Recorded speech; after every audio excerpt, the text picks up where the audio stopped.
And we begin with threats from Russia's president that the battle with Ukraine could become a global war, along with the ever-present warning about nuclear firepower. Russia naming a brand new NATO base filled with American service members as a, quote, priority for neutralization and destruction. The threat coming from Moscow just days after President Biden and NATO allies authorized the use of long-range missiles in Ukrainian counteroffensives.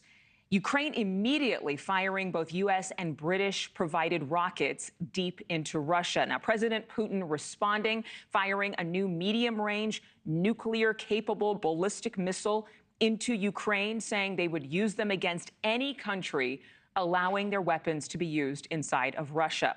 NewsNation's Joe Khalil has been following these developments for us all morning long, and we'll have the latest on the importance of that base in Russia. But first, let's welcome our guest. We're so grateful to have with us the senior fellow at Defense Priorities and host of Daniel Davis Deep Dive on YouTube. Daniel Davis, thank you so much for being here.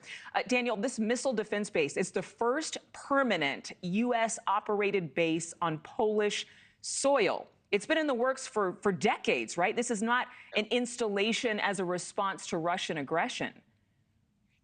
Right. Yeah. This goes all the way back to the early part, actually, of the Obama administration. It's been a long time in the making, and it is part of a larger system. It's not really just a standalone thing because it's also connected to radar and other kind of connectivity in Romania, in Spain, and in Turkey, as well as this one here in Poland. And together they form like this, basically an interceptor shield that can see incoming ballistic missiles, long range and intermediate range, and then they can vector on interceptor missiles from various locations really throughout Europe. So it's part of a bigger system, which of course from the Russian side, they don't want to have that up there if they get into a nuclear strike. And that's really, I think, the issue here, which should be raising alarm bells, is this has not been a priority target, even though it's been on the books for a long time until now, because things are getting into a more dangerous situation. And we need to do everything we can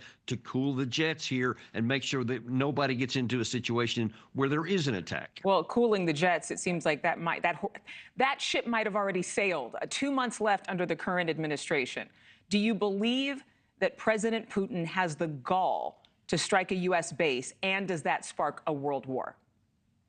Well, listen, yeah, I think that we are not wise to say that he's not going to do that. In fact, I hear too many people on major networks, I'm talking like retired 3- and 4-star generals, just dismiss it like, of course, it's not going to happen. And if we keep taking action in between now and the time when the Trump administration comes in with the belief that Russia will never do anything, I think that's a bad gamble. And look, you don't have to look any farther than seeing what they did here. After we authorized the long-range missiles, and then Zelensky, as you just pointed out, immediately used them, and according to Putin last night, did kill some Russians in it. Then he authorized this intermediate range missile to be used for the first time in combat into Ukraine. And this could, of course, be nuclear tipped missiles. The same carrier could be that. So it is not wise to just say, we're going to keep doing whatever we want and hope that he doesn't make good on his threat. Well, and as we're discussing, President Biden precipitating some of these latest threats, though it's very much in line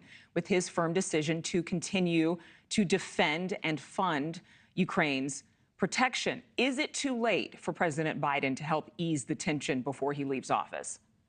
It's not too late for him to ease the tension. And in fact, that is number one priority for America, is to avoid any kind of war with Russia, much less a nuclear war.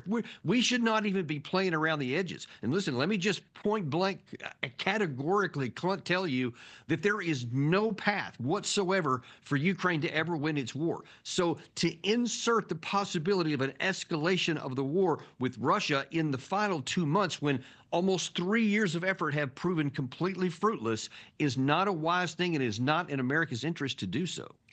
Colonel Daniel Davis, not mincing words. We appreciate your time. Thank you for joining us today. Thank you.